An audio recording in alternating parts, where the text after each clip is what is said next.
Thoroughbreds is directed and written by Corey Finley. This is his first debut film, but it's also starring a couple of notable people that we may have met in the past. We have Olivia Cooke, and we also have Anya Taylor-Joy, and this is the last appearance by Anton Yelchin. In fact, this entire movie is dedicated at the end of this entire film. Spoilers. It says at the end of the film that it's dedicated to Anton Yelchin, and so this is the last thing he's ever done, which is kind of crazy because this is like 2 years out.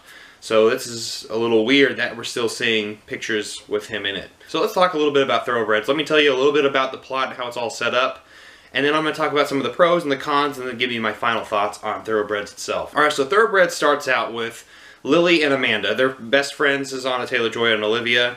So Lily is Anya Taylor-Joy. She is a rich kind of white suburban in this house owned by her stepfather and her mother, her biological mother. And the stepfather is kind of an asshole. And when I say kind of an asshole, just a prick. He's just a prick. He doesn't really like his stepdaughter. He doesn't really like anything that she's doing. So then we have Amanda over here who is more or less a psychopath. She pretty much just doesn't feel anything.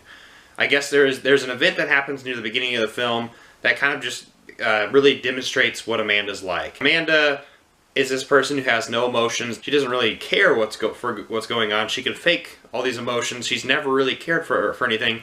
All the traits of a psychopath. Amanda and Lily start talking, start hanging out a little bit more because Lily is starting to tutor her in some of her academic studies, even though they used to be friends years and years ago. Amanda asks Lily if she really hates her stepfather, and she says yes. She's like, well, why don't you just kill him? And so this is where it gets interesting, because this is where, like the trailer suggests, but by the way, I highly recommend you actually avoid, and I'll tell you why in a second. The trailer suggests it's American Psycho meets Heathers, which is a crazy combination. It's this dark black comedy involved with the psychotic kind of elements of American Psycho. So that's how the entire story kind of sets up, and it's actually pretty well done here, except there's a couple of pros and cons that I want to talk to you about a little bit. The pros being this movie is actually shot extremely well, and this is Corey's first film, which is insane. I guess what he did was he took a lot of cues, especially with his camera work. It reminded me of The Shining, which is insane because a lot of the things he was doing was really reminiscent of The Shining with its long takes, how it stayed in one position. It also followed people around the house. It was really reminiscent of this film. There was also a lot of moments where this is very Heathers-like. Like I said earlier, this American Psycho meets Heathers.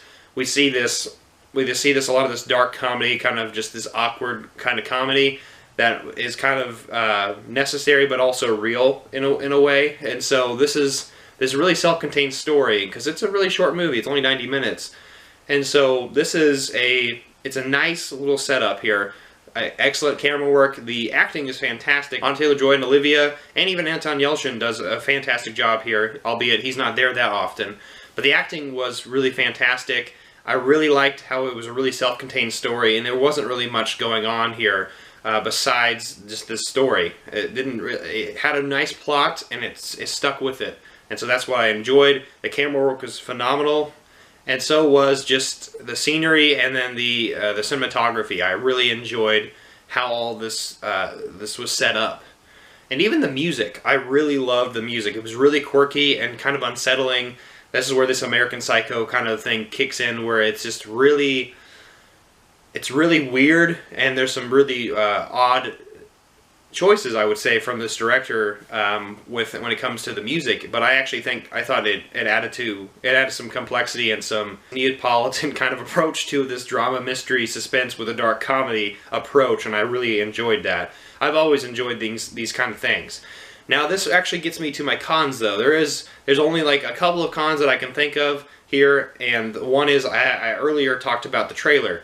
I really wish I did not see the trailer for this movie, because that trailer gave pretty much the entire movie away, and this is one of those textbook cases where the trailer gives you everything, and that's really annoying, and I didn't really like that because I pretty much got everything I needed to see in the trailer, and it was just, it gave the whole thing away. And so I would say highly suggest you do not watch the trailer if you haven't, and just go watch it. It's 90 minutes, it's not that long, it won't take that much time. So there's one of my cons. The second one of my cons is that it was a fairly simple, and I know I talked about how the story was really contained and great, but it was a really simple premise, and it was really done very, very well. And honestly, I shouldn't be complaining. This is a director's debut, and that's what I enjoyed, but I don't feel like I was very compelled with any of the characters as much as I should have been. But obviously, this is maybe the whole point of it all, because these are people who are kind of psychotic, and you don't really empathize with psychos, so that's probably something that maybe obviously that might be the whole goal of the thing. So honestly, I thought this movie was really well done. I thought this was an original take on this mashup of these genres. But overall, I would say I give, because of the trailer, and this is just my initial thoughts on this thing, I think I give this movie a 3.5 to a 4 out of 5. This is a movie that you should definitely see. It's really a fun movie. It's really quirky and strange, but also dark. And it's got some pretty good roles and some good camera work and great music. I love this movie. I would say definitely check this movie out. Thoroughbreds. Have you seen this movie? I want to hear your thoughts on this. If you haven't, definitely go check it out. Don't watch the trailer. Don't watch the trailer, please, because it'll give everything away. Don't forget to give me a like, comment below. Don't forget to share this video, and also subscribe, and I'll see you next time. I'm not jonesing around.